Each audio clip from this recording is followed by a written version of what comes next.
Hey guys, this is John, and I'm playing Duca in the 5-minute pool on ICC. It is a new day today. 3 Blitz games coming right up, and let's play a little Benoni type action, C5, and see how White reacts. They're playing E3, so a Colle from Duca, 2220. I recall a really intense game I had against this player one time, where they tried very hard to win in a position where they probably should not have, and it reversed and they lost the game. And I'm pretty sure it's the same dude I'm thinking of. Okay, so I'm going to do something ambitious in the spirit of my play lately, trying to inject some aggression into my chess. So I'm putting the knight on e4, and I will attempt to follow it up with f5 very soon and obtain a clamp. Having played the Colle from the white side, this is a plan that I've had some issues against when playing it online. And let's see what Duca has to say about that. They might be trying to sink the knight into e5, but I think I can probably castle. And if they want to take or play knight e5, I think we're okay swapping. I mean, it should work out all right. I could play queen c7, but somehow queen c7 seems premature. So yes, let's just castle and try to keep the tempo up against them. I do believe they need to resolve this knight at some stage, either by doing what they're doing right now, knight e5, or trading very soon on e4. So let's just take.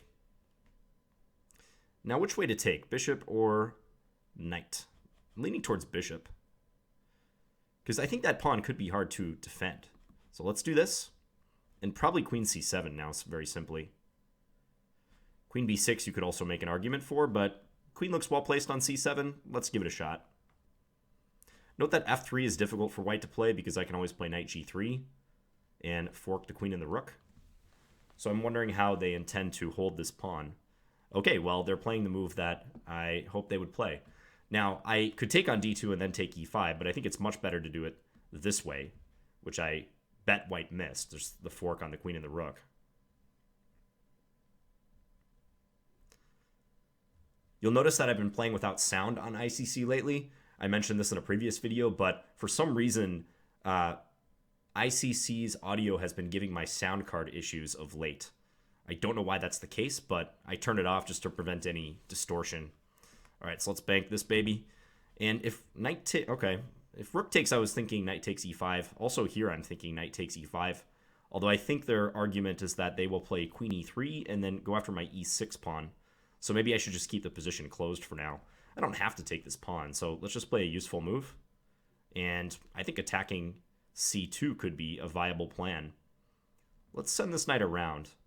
So I'm going to play the knight to g6 and simultaneously open up the attack on c2. If rook e2, knight g6, I'm already threatening knight f4 with another fork. A new fork right here, so they play to prevent that. f4 looks like a good idea. Yeah, let's go f4 just before they get to play pawn f4. They will play g4, I'm quite certain of it. And maybe I can wiggle in on the king side somehow. Sending the knight into h4 also looks a little tempting. I mean, for the moment, they have something resembling a fortress, but hard to say whether that fortress is going to last. Just debating whether I want to play knight h4 or something different. Queen b6, queen a6 maybe? Seems unnecessary. Let's go actually, a5 also seems unnecessary. I would like to induce some trades, but that's not a simple task. Maybe d4. d4 could be a intriguing move to try to open the position a bit. Yeah, you know what? Let's do it. Because I think they're going to stick their bishop on d4, and then I'm not completely happy with the blockade white has going on. So I know this pitches a pawn, but my plan is to play rook fd8 and get an open file. This could be foolish, but we'll find out. I also gain the use of the d5 square, so maybe I want to send my knight back through d5 at some stage.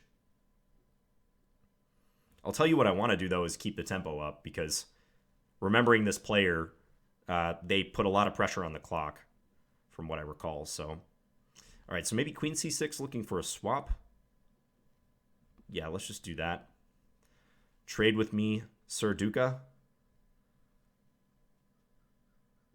Or Mrs. Duca.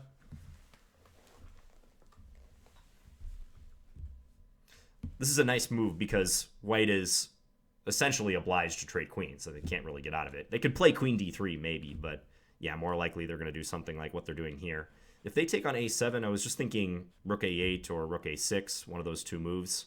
Okay, so they're going to play it solid. Probably they're going to send their knight to d2 and then into e4, if I had to guess, which is slightly annoying, actually, if they can get their knight all the way up there.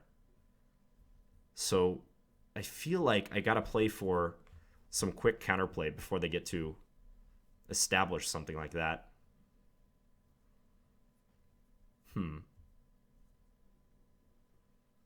If knight d2, I was thinking a5 followed by b4, if possible. That was one of my plans. But maybe they can play a5, b4 and just try to shut that down. They really need their knight on e4 if they want to stabilize this position. I could also send my knight into h4, but I fear that they would just play king f2 against that at all times.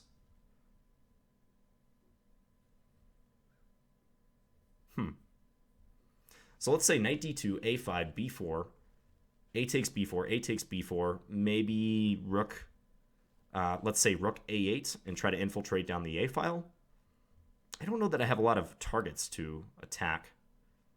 I feel I'm going to have to reroute this knight at some stage, like maybe bring it to d5. That's probably its best destination. For some reason, white is thinking a lot on this move. Yeah, so let's do this. Now, b4 will be played. Now, taking seems like a no-brainer, so let's do that. And take over the file. I can play rook a8 or rook a6. I don't know that it matters too much. Another thing I thought about was sacking the exchange and playing rook c2, but that seems unsound. I think I should keep my material edge for now. So let's do this. Knight b3. Unexpected. I thought they were going to go through e4. But there must be some reason they like that square better.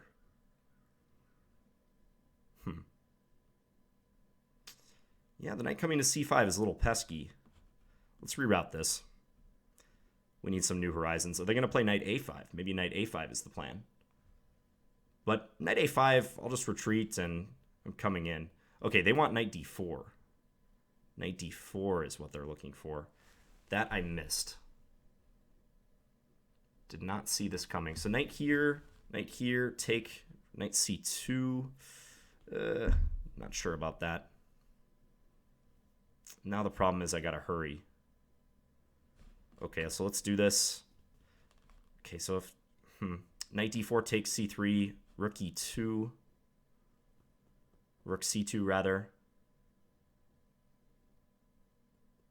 Just not sure this is working for me. I gotta hurry though. I'm gonna try it. I see an idea.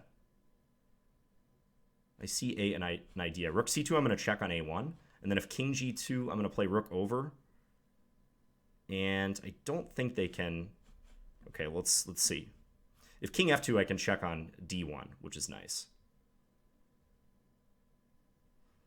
So if king g2, rook over. Yeah, they're gonna play it that way. Okay, so let's do this, and now rook a2 is coming is my plan.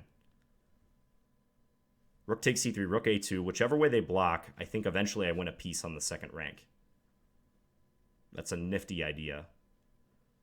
Let's hope it works with my 31 seconds left.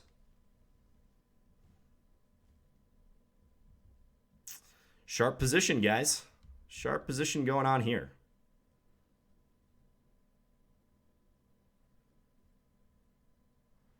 If knight takes e6, I'll just take on e6 and then probably take e5 very soon. b5 is covered, of course, so they're not getting anywhere with that. I think white's in big trouble here. I don't see how they escape, and their time is ticking down. They now have 10 seconds less than I do. They got to make a move. Yeah, so they're just going to go for this, and now I'm going to check. And then we're going to take e5 next. Threatening mate. Let's give a check here. Let's check here. Let's check again. Okay, I'm just going to play this simple and go after their rook over here.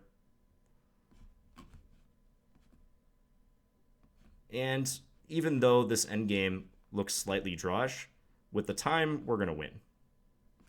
No doubt about it. Let's just try to put them in Zugzwang for now. Yeah, with their time, no chance. Okay, so yeah, I just simplified matters at the end. I'm sure there was a better way I could have played that with my rooks doubled on the second rank. But I was happy to have found this tactical detail. Knight takes c3, rook c2, rook a1 check, and then rook over to a6. Because I think without this, white might be stabilizing, and if not, even taking over the position entirely. If I had to move my rook here, like say rook a6, white's taking b5, and then the position is wholly unclear. White has those dangerous connected pass pawns, c and b pawns. So let's go back and take a look at this. So this is a Colle, white playing e3, a restrained setup. I do think against the Colle, it makes a lot of sense for black to play d5 and try to develop the bishop outside the chain, either to f5 or g4. So that's a setup I opted for. You've seen a few of my games in the Colle if you've watched my channel, as far as my over-the-board games have gone, where my opponents have played stuff like e6 and then tried to fianchetto the light square bishop, leaving this diagonal open. That's a reasonable treatment of the position as well. But against duca, I just occupied the center and then developed the bishop outside the chain. I chose this moment to take on c5 right after white played a3, because if I played bishop g4 directly, there is a chance that they might go here and then try to support the c5 pawn with b4. I think a3 is directed towards this plan, and it also just keeps a piece off of b4. So that's why I chose this moment to take on d4 and pin white with bishop g4. And I think this plan, knight e4, supported by f5, is quite a good one. And I had a game against Stefan Christensen, a Icelandic grandmaster, and this is the plan that he utilized. And I remember having to perform a lot of contortions to try to deal with the knight anchored on e4. So if you can't beat him, join him. Often a good way to find a new line that you want to play in chess is just ask yourself, what do you have trouble facing from the opposite side of the board? So when you have white, is there like a certain line that black plays that gives you issues? Maybe you should think about playing that for black if it creates problems for you. So castles and then bishop d6, h3, I just drop back. I don't want to take on f3 and release the pin too early. So bishop h5, and then I support this knight on e4, and it's just a pain for white to get rid of this piece. It really is. Let's add the analysis engine in and just see what it has to say about this. Yeah, it's already giving black an edge. Slight edge for black. Bishop e2 suggested, probably with the plan of bringing the knight in. Is that what white played? I think they did. Yeah, they did play bishop e2. I thought about trying to discourage knight e5 with a move like queen c7, but I think I got scared off by the weakness of e6. So if something like this happens, I thought that this pawn could be vulnerable. I didn't want to have to somehow defend it, but maybe this isn't so bad. Maybe I can just do this. Queen e7, as the computer is saying. That also hits the knight, so white may be coming up a little short here. What else does the engine like against queen c7? Just knight e5. I guess knight e5 isn't even ruled out. Bishop takes e2, queen takes e2. And if I go after the pawn, what's going to happen? Knight takes e5, d takes e5, bishop takes e5, bishop takes e5, queen takes e5. Probably queen b5 check at the end is the issue. Let's see that line. So if this happens, at first I thought f3 was a problem, but black has queen d4 check, getting out of the pin, and even potentially winning material. But queen b5 looks bad for black. My king is exposed, and b7 will be under attack next. White can always take e4 if they want to get rid of that knight, or maybe play knight f3 even. So castling seems like the order of the day, the first order of business. And then knight e5 was played. I took, and then traded the bishop. Well, I traded the bishop instead of the knight because, for one thing, after trading the bishop, I don't have to move one of my minor pieces again. If I take with the knight, I would have to move the bishop again. Maybe there's something to be said even for this position, like bishop c5, and try to pin white's f2 pawn. But it seemed more natural to take this way and then continue with queen c7, and I have two pieces hitting hitting e5. It's a hard pawn for white to defend, too. knight f3 is suggested by the computer to defend, but then I have a wonderful knight on e4 that white is not addressing. So, yeah, I think black is for choice here. White maybe could do something like knight takes e4, f takes e4, f3, but probably the structural damage that they're agreeing to here is too much. Like if g takes, I'm very happy with this development on the king side. f5 might be a great square for my knight. Maybe I start piling up on the f file and reroute my knight somewhere. Maybe something like knight g6 to h4, f4 even. This looks strategically miserable for white. Possibly queen takes could be played, though.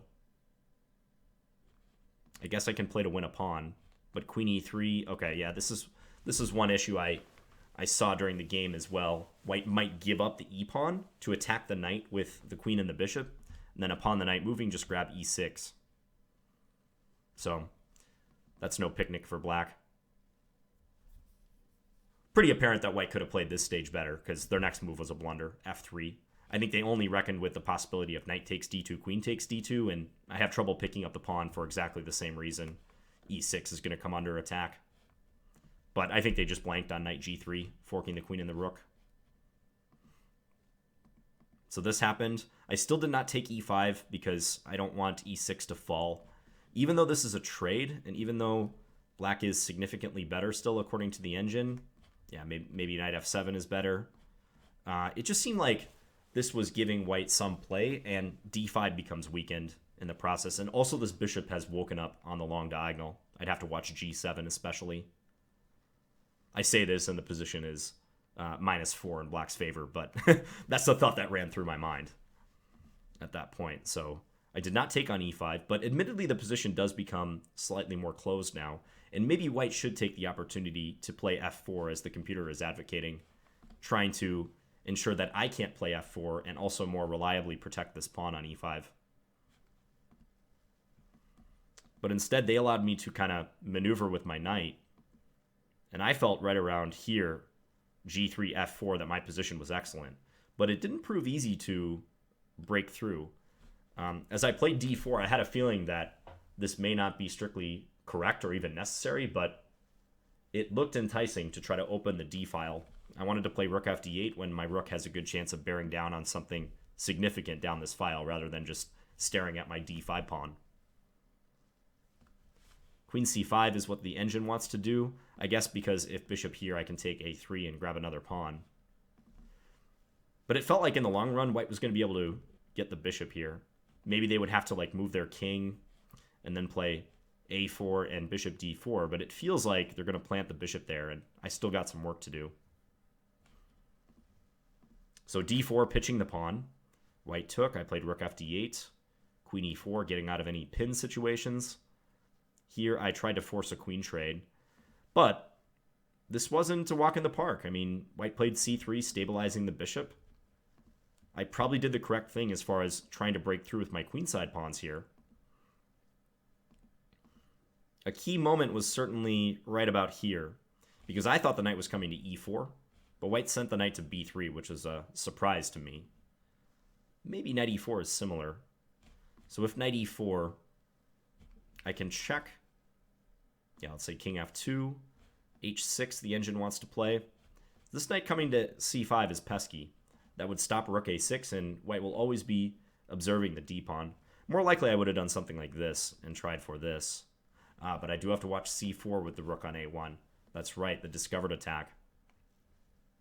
So maybe rook a1 is a move I have to time better with that bishop on d4. I wonder if that was possible in the game. Maybe. We'll see.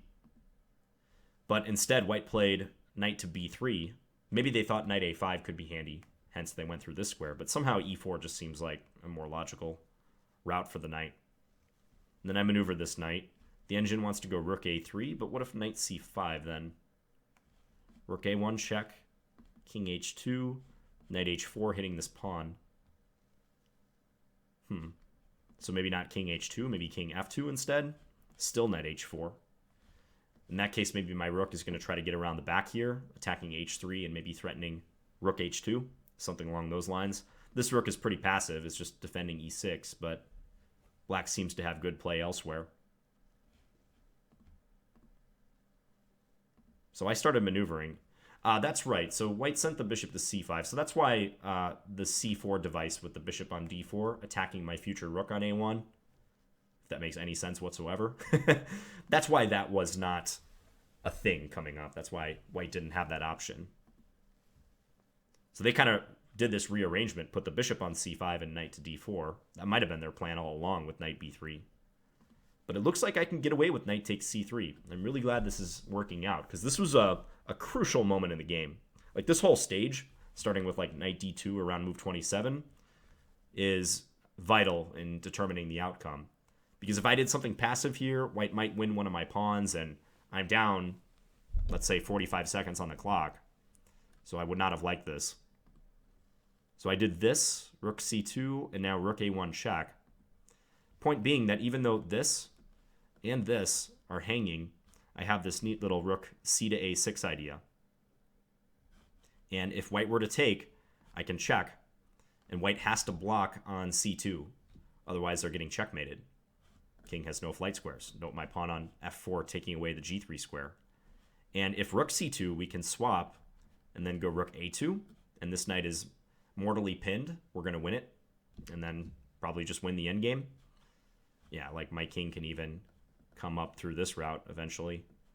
Maybe I sack on b4, sack my rook on b4 after winning the knight. And the other permutation of that is if knight c2 is played, I have rook c1. And likewise, this knight perishes, and I get a pair of rooks off the board, it looks like. So that would be nice. So I'm very happy to have noticed that tactical detail. So instead, white took on e6. I just took the knight. Took here. I gave a check to force the king to the back rank. And now I was playing for time because white took a while figuring that out, and I had a 2-to-1 time advantage all of a sudden. The tables have turned. Yes, and as I said here, I'm certain I had something better. Maybe I should just play g5 and stabilize the f4 pawn. Instead, I checked duca around a little bit. I was just trying to make sure they couldn't play bishop takes f4 so easily. So checked, making sure not to repeat too many times. We don't want a perpetual. And then went for this. And this endgame could be tough to win, because white is only down 1 point of material. They have a bishop and a pawn for the rook. But the time situation made it irrelevant. We're just flagging white. I won't spend too much time, or any time really, analyzing this ending, because it was arrived at in a rush, and it was not... there was no time for either of us to play this properly anyways. So, pretty good game, I think. I am satisfied with my handling of this line, and I think this is a useful idea to remember. Knight e4 quickly propped up by f5, because in the Colle, white is spending some time on pawn moves. d4, e3, a3, and black may be able to obtain kind of a tough knight to remove on e4. This is a real thorn in white's side, and in the game it led to a black advantage. I maybe could have played a little bit better. Again, I think my most suspicious move of the game was probably d4, but I did that knowing it was somewhat of a risk, and it worked out. At the right moment, I found this knight takes c3 and then doubling the rooks on the a file idea. All right, hope you guys enjoyed this game, and I will be back again soon with another video. Talk to you guys later. Bye.